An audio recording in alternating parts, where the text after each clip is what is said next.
درنو دوستانو بیا هم سلامونه. امید مې دا دی چې ښه به یاست. دوستانو نن په ننني کلاس کې پر ډو او ډاز باندې بحث کوو چې ډو او ډاز چیرې کارول کیږي، دا څه ډول توري دي.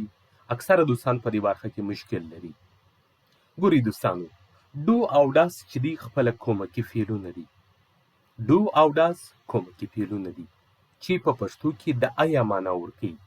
موږ تاسو په پښتو کې که چیرې وایي چې آیا محمد یا آیا دی موټر لري، آیا دی کار کولی سي، یا آیا زه کار کولی سم، آیا موږ پلانکی شی لرو. په انګلیسي کې ډو او ډاز کارول کیږي د آیا پر ځای باندې. دې ته کومکي فعلونه وایي. دوستانو ورته ګورئ، ما دلته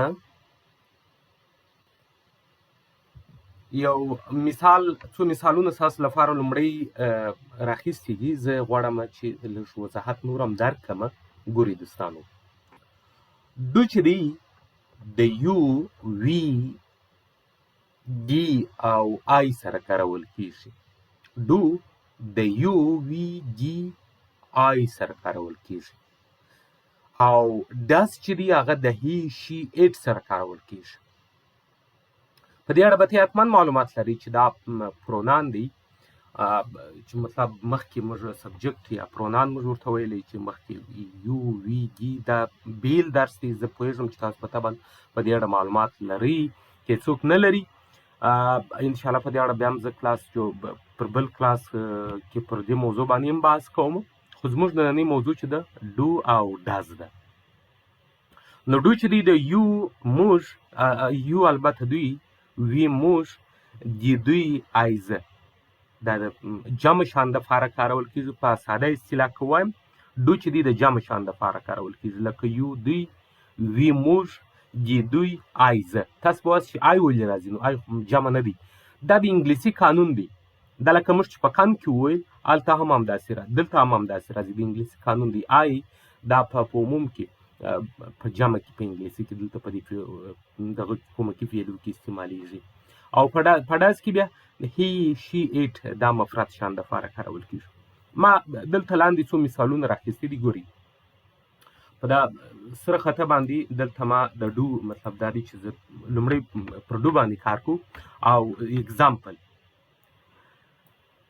اگزامپل do you have a big house؟ آیا دوی یو غټ کور لري؟ do you have a big house؟ do آیا یو دوی have لري یو big غټ house کور. دا کویشن سوال د بیلګې په توګه دا پر یو باندې سو. د یوې سره چې موږ کاروو do we have a car؟ آیا کارس آیا موږ موټران لرو؟ ګورئ دوستانو، موږ هر یوه جمله کارولی شو. دا مثالونه یې ما راخیستي دي. مطلب دا یوازې دا نه دی چې موږ دغه جملې دلته کارولی شو. زه ویلی شم چې do we have money؟ آیا موږ پیسې لرو؟ چې هر یو څه ستاسو ذهن ته راځي، یو سوالیه جمله یې تاسو د خپل ځان څخه کوئ یا په خپلو کې کښېنئ. هغه ستاسو هغه سبجکټ په تاسو پورې اړه لري چې تاسو د کومې موضوع په اړه باندې خبرې کوئ. هلته تاسو چیرې بیا تاسو ډو کارولی شئ. مطلب په سوالیه جملو کې هغه بیا تاسو پورې اړه لري. پسې راځو بل do they have problem here؟ آیا دوی دلته مشکل یا پرابلم لري؟ do they have problem here؟ دوی دلته مشکل لري. do I have money in that account؟ آیا زه په اکاونټ کې پیسې لرم؟ دا د ډو په اړه باندې یو مثال چې ما تاسو څو مثالونه چې تاسو ته درکړل چې په هغې کې مې یو وي ډي او آی وکاروله. درته اوس د ډز په اړه باندې دوستانو، د ډز په اړه باندې اوس څه کوو چې کار کوو چې ډز موږ مخکې ویلې چې هغه د شي هي ایټ سره کارول کیږي. د هغه په اړه څو مثالونه راخو. ګورئ دوستانو، does. Example. Does he, number one, does he have a computer? آیا دی کمپیوټر لري؟ دا هم کویشن سوال دی. Does she have a job? آیا دا ښځه وظیفه لري؟ Does she have a job? آیا دا دنده لري؟ Another one. Does it have a bathroom? آیا دا باتروم لري؟ مطلب د کور څخه دی. هغه موږ دغه دریم دغه په اړه باندې دغه کوو، بحث کوو. آیا دا باتروم دا کور باتروم لري؟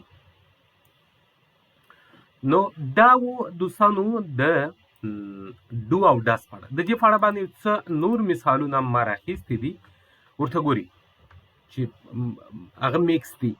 بیا هم راسره انتظار پاتې سي. ګوري دوستانو، بیا هم وایم ډو او ډز کومکي فعلونه دي. ډو او ډز کومکي فعلونه دي چې په پښتو کې د ایم یا په دري کې د ایم معنا ورکوي. د بیلګې په توګه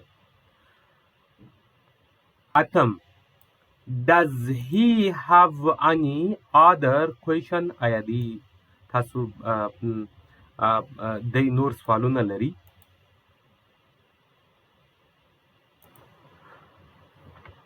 یو بل مثال دی، ګوري دا په ډز کې دی. does your father have a company؟ آیا ستاسو پلار کمپنۍ لري؟ د بیلګې په توګه دغسې نور مثالونه هم دا دي سته. تاسو کولی شئ مثلا does he have a puppy؟ does he have a puppy dogs؟ آیا دی puppy dog دا لري؟ do you have information about the cars؟ آیا دی د دې موټر په اړه باندې نور معلومات لري؟